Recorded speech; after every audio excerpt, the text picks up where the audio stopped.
Xbox Live in its original form shut down in April of 2010.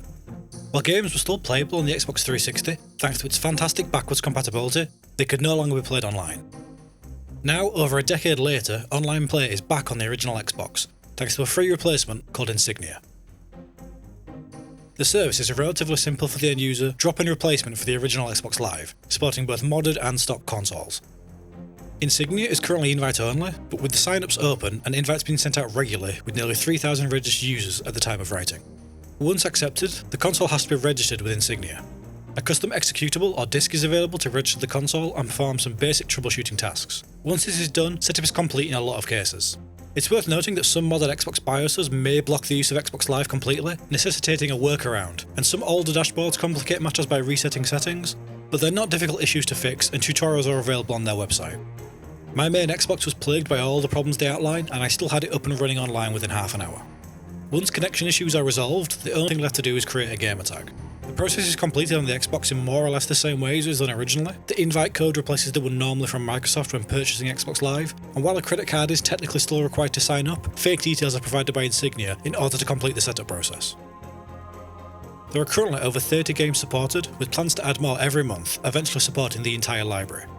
Phantasy Star Online, Counter-Strike, Star Wars Battlefront 1 and 2 and Unreal Championship stand out amongst the current lineup of games, but there's a good selection across most genres.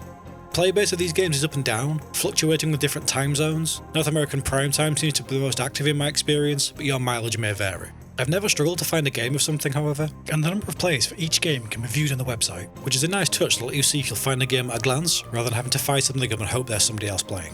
Phantasy Star Online was something I never got to play back when Xbox Live was around, and I didn't own it on the Dreamcast at the time either. So being able to fire it up now and play with other people is pretty great. There are currently 2 servers available, with one even having exclusive bonus content and Insignia mission. It's also the same custom servers as the GameCube and Dreamcast versions of the game, so there's always going to be plenty of people around.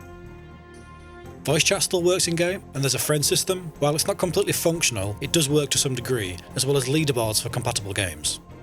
An anti-cheat solution is ready to be rolled out should it be needed, though the team have said they'd rather avoid this if possible, as it would force everyone to use a modded Xbox of some description.